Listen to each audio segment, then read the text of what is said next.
क्या आप लोगों को पता है कि मोदी सरकार ने गेहूं की एमएसपी में कटौती की है? जी हां, कटौती की गई है। डायरेक्ट कटौती नहीं की गई है, बल्कि नियमों में फेरबदल करके किसानों पर चोट मारने की कोशिश की गई है। इसी के खिलाफ आज देश भर में किसानों ने एफसीआई के कार्यालयों के बाहर धरना प्रदर्शन किया। क्या नियमों में फेरबदल किया गया और किस तरह से सरकार किसानों के साथ ज्यादतियां कर रही है, वो आप इन नियमों में फेरबदल से समझ सकते हैं। और कमाल की बात यह है कि ये उस दौर में हो रहा है जब किसान सड़कों पर हैं, किसान आंदोलनरत हैं, किसान एमएसपी के लिए कानून की मांग कर रहे हैं, एमएसपी C2 फॉर्मूले के तहत मांग रहे हैं। लेकिन उसी दौर में एमएसपी में कटौती हो रही है, जबकि उम्मीद ये की जा रही थी कि कम से कम इस आंदोलन के दौरान सरकार किसानों को ज़्यादा सहूलियत देगी, किसानों को लुभाने की कोशिश करेगी, ज़्यादा एमएसपी देने की कोशिश करेगी,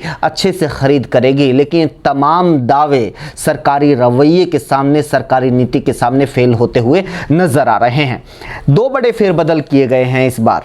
गेहूं की जो मानक नमी की मात्रा होती थी उसको 14% से घटाकर 12% कर दिया गया है। यानी जो गेहूं में 14% तक नमी होती थी उस गेहूं को पहले खरीद लिया जाता था, सरकार खरीद लेती थी। लेकिन अब ये कह दिया गया है कि अगर 12% से ज़्यादा नमी होगी तो खरीद नहीं की जाएगी। यानी 2% की कटौती करके किसानों के ऊपर आर्थिक मार मारने का काम सरकार ने किया है। यानी ये अप्रत्यक्ष तौर पर एमएसपी में कटौती की गई है, इसका खामियाजा किसान को भुगतना पड़ेगा।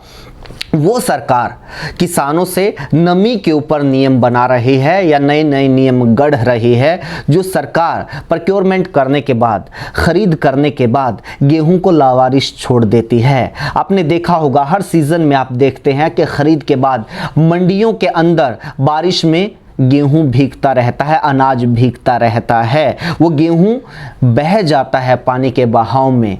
आपने सरकारी गोदामों में देखा होगा कि किस तरह से खुले आसमान के नीचे अनाज भीगता रहता है, उसको कोई संभालने वाला नहीं होता, उसकी कोई नमी चेक करने वाला नहीं होता। लेकिन 14% तक की मानक नमी मान्य थी। आखिर अचानक से सरकार को क्या आन पड़ी कि उस मान्यता को अब 12% कर दिया गया है? क्या ये सरकार का रवैया सवाल खड़े करने वाला नहीं है? दूसरा बड़ा बदलाव किया गया है, वहाँ पर भी एमएसपी में कटौती की गई है अप्रत्यक्ष तौर पर। पहले जो मिश्रण होता था, क्योंकि जो खेती होती है वो खुले आसमान के नीचे होती है, वो बंद कमरों में नहीं होती है। जब किसान अपनी फसल को तैयार करता है, निकालता है, गेहूं का ही अगर एग्जाम्पल लिया जाए तो उसके अंदर कुछ कण मिश्रित हो जाते हैं। अगर गेहूं की बात की जाए तो राई भी हो जाती है, उसमें सरसों भी हो जाती है, भूसा भी थोड़ा बहुत मिल जाता है, हरियाणा में बुरली भी बोल देते हैं, वो होता है। लेकिन पहले अगर 0.75%, 0.75% तक अगर उसमें मिश्रण होता था, इस तरह की कोई मिलावट होती थी, तो भी गेहूं को खरीद लिया जाता था। लेकिन इस बार इस मानक मिश्रण की मात्रा को घटाकर 0.50, 0.50% कर दिया गया है। यानी 1 क्विंटल में अगर 500 ग्राम से ज़्यादा इस तरह का कोई मिश्रण हुआ तो सरकार खरीद नहीं करेगी। यहाँ पर भी मानकों में फेरबदल करके एक तरह से अप्रत्यक्ष तौर पर एमएसपी में कटौती करके किसानों पर आर्थिक चोट मारने की कोशिश की गई है।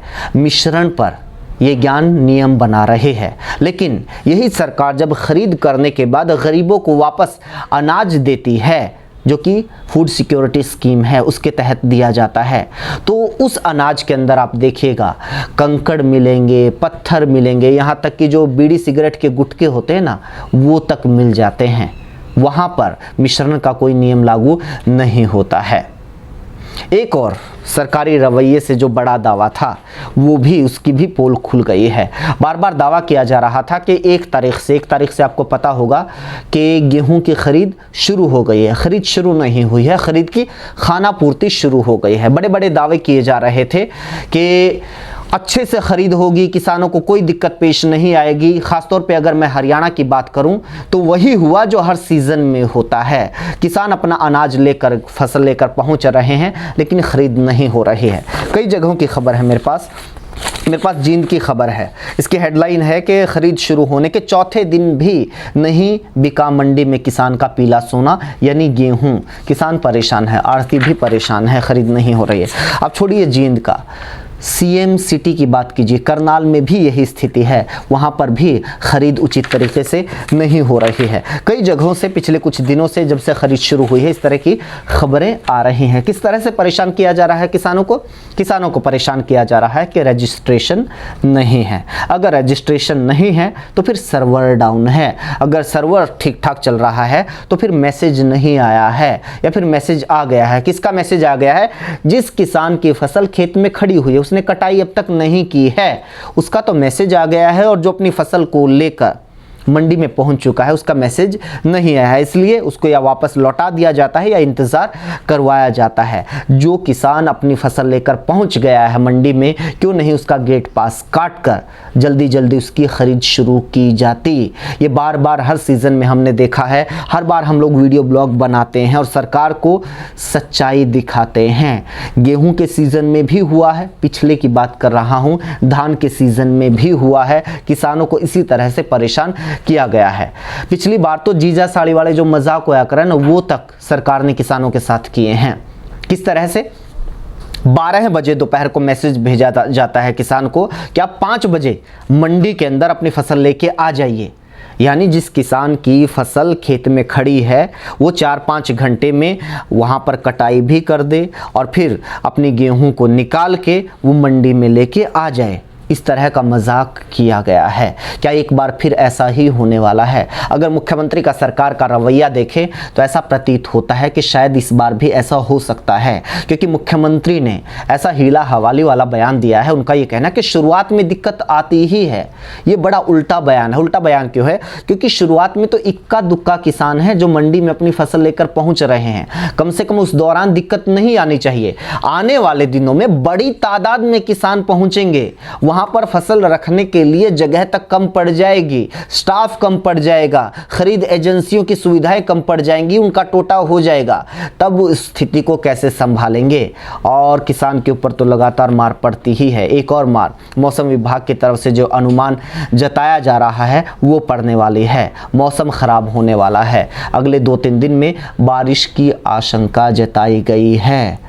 अगर इन्हीं स्थितियों के अंदर बारिश होती है, किसान अपनी फसल लेके मंडी में बैठा हुआ है, तो फिर किसान की फसल को बचाने के लिए क्या सरकार के पास कोई व्यवस्था है? ये अपने आप में बड़ा सवाल है।